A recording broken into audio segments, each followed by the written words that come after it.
السلام عليكم ورحمة الله وبركاته.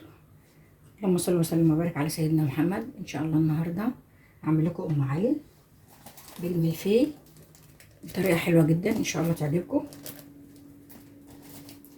انا عندي هنا ده ملفيه بيتجاب من اي فرن بتاع حلويات، ده الطبق كده ب15 جنيه. انا جبت 2 عشان هعمل، انت طبعا تجيبي على قد افراد عيلتك. وعندي هنا جوز الهند، طبعا كلنا عندنا جوز الهند وزبيب من رمضان، فان شاء الله هنستخدم الحاجات دي. وعندي كريز لو عايزه تزوقي بيه برضو مفيش مشكله. وعندي هنا اطباق من الفخار، او لو عندك اطباق زي دي كده تخش الفرن، سلاطين زي دي كده عندي بتخش الفرن. في حلويات، في محلات حلويات بتبيع الفخار ده، في نوتيلا، في كيكات بتتباع كده جاهزه وهي فيها الحلويات، ممكن تاخديها وبعد كده ما ترميهاش تخليها، بيبقى عندك كميه وتعملي بيهم كده حلويات تانية. هنا عندنا انا جبت 4 علب قشطه من ديت، الواحده ب10 جنيه. خدت 3-4 معالق او ربع كوبايه لبن، وحطيت هنا القشطه، واكمل معاكم دي كمان. بسم الله، هنزلها هنا كده. بسم الله الرحمن الرحيم. شوف بس شايفين هنا كده هنزل القشطه. بسم الله الرحمن الرحيم. ده البوتنج اللي احنا هنعمله على وش الاطباق بعد ما نحط عليها الملفيه بالشكل ده كده، ونقلب.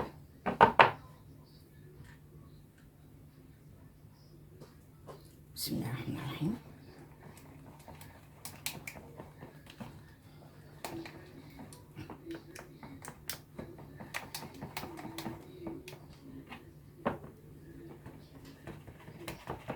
زي لحد ما تنعم معانا قوي كده، تبقى زي الكريمه بالشكل ده كده اهي، زي ما انتم شايفين كده. خلاص هنركنها على جنب.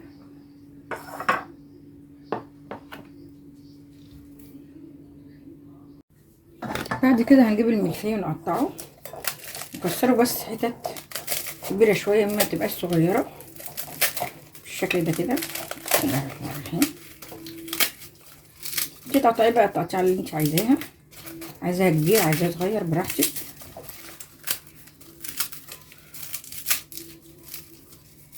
بالشكل ده كده.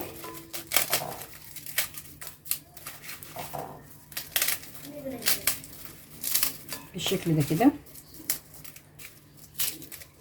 متبقاش كبيره ولا صغيره. هكمل الباقي وارجع لكم. انا هنا قطعتهم كده بالشكل ده.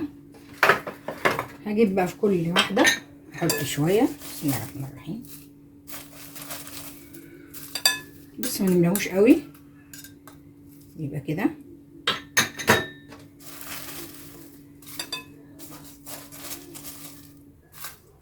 بالشكل ده كده.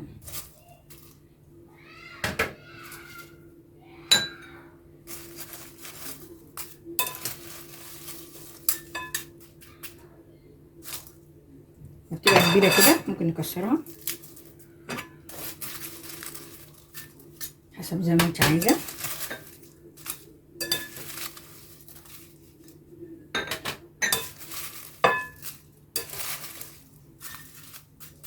بالشكل ده كده.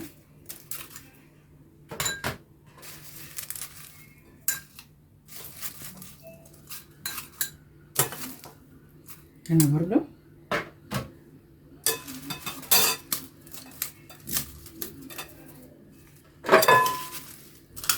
كمل الاطباق دي كمان.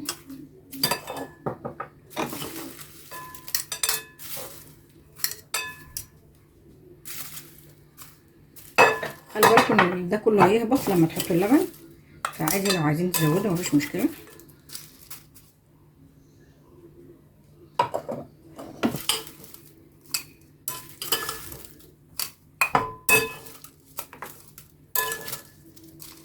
بالشكل ده كده.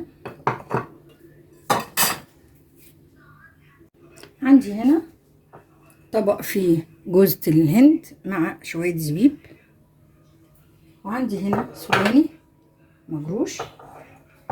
هناخد على كل طبق شوية من الزبيب والسوداني. هنا الزبيب وجوزة الهند،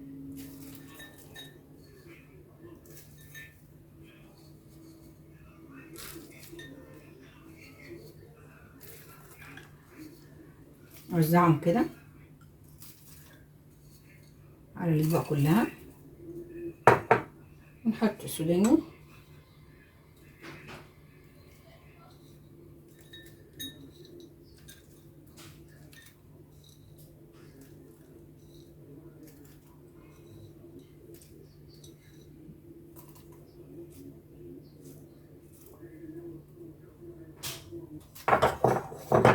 في انا عندي في واحده عندي ما بتحبش الزيت على جوز الهند على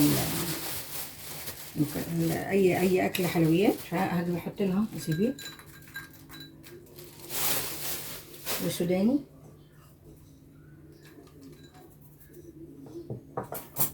ونقلب الحاجات دي كلها مع بعض بالشكل ده كده.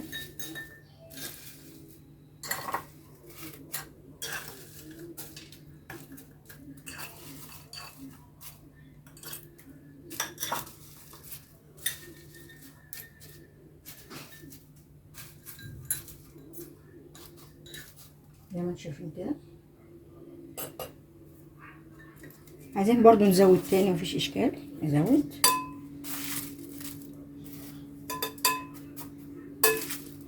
لو عايزه الحشو ده يبقى جوه ممكن تحطي كده، تزوديه شويه طبعا عشان اللبن هيهبط كل ده.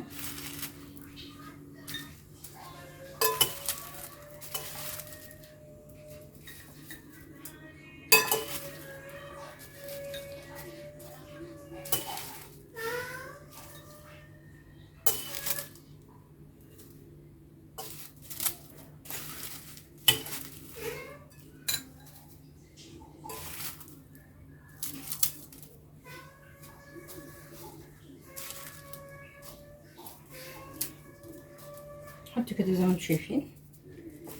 وعايزه تعمليه في بوله زي دي برضو مفيش مشكله، يعني ممكن تحطي مكسرات الملفي، تحطي عليها المكسرات وتقلبي مفيش اي مشكله. خلاص احنا كده خلاص. نعمل ايه؟ هنجيب عندنا لتر لبن عليه 3 معالق سكر، ده المظبوط يعني. لو عايزه تزودي عن كده، لو بتحبي الحاجه مسكره ممكن مفيش مشكله.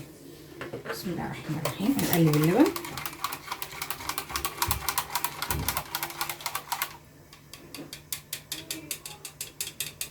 لحد ما يدوب خالص كده، وهننزل على الاطباق كده. بسم الله الرحمن الرحيم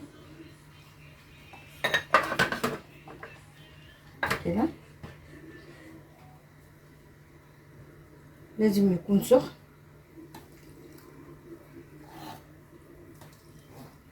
لازم يكون اللبن سخن. بسم الله الرحمن الرحيم. ما تكتريش عشان ما يبقاش اللبن كتير.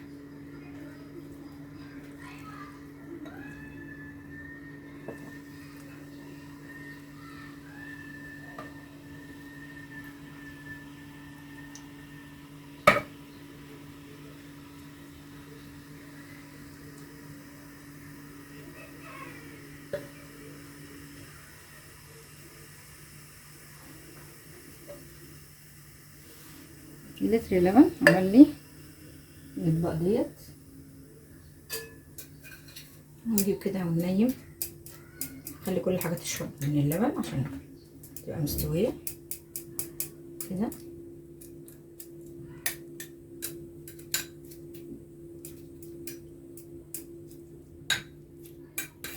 مكتريش لبن عشان ما تبقاش زي الصيصه كده. خلاص بالشكل ده كده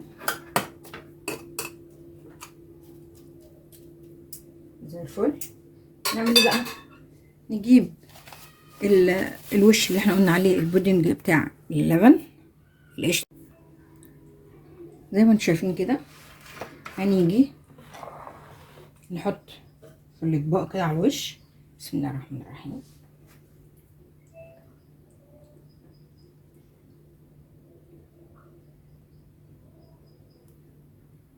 احنا ممكن نزوده لبن كمان عشان انا حاسه ان هو تقيله شويه. ممكن نزود شويه لبن ونضرب. عايزه تجيبي كريم جانتيه ولبن تضربيهم مع بعض وسكر مفيش مشكله، ده ينفع وده ينفع. مش عايزه قشطه ممكن تعمل كريم جانتيه مفيش اي مشكله.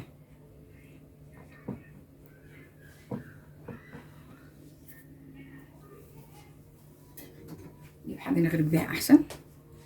بسم الله الرحمن الرحيم. نحط على الوش كده.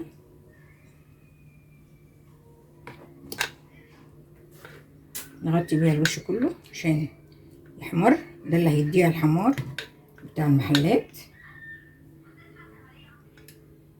انتوا شايفين كده. وهنا برضو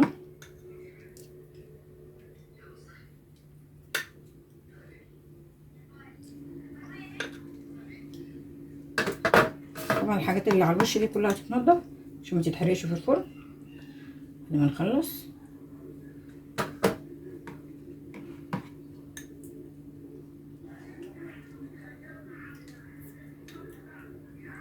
اي حاجه عندك زياده بقى كده تغطي بيها الوش خالص كده بالشكل ده.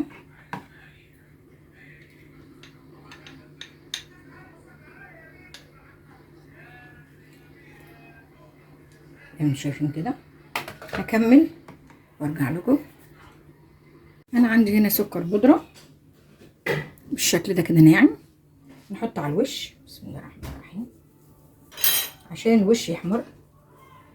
طبعا احنا مش مكترين السكر في اللبن فهيبقى السكر ان شاء الله مظبوط.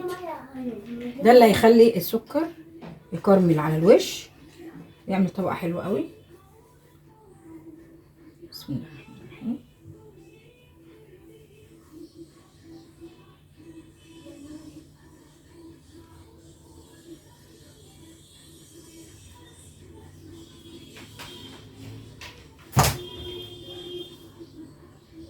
زي المنظر ده كده. بسم الله الرحمن الرحيم.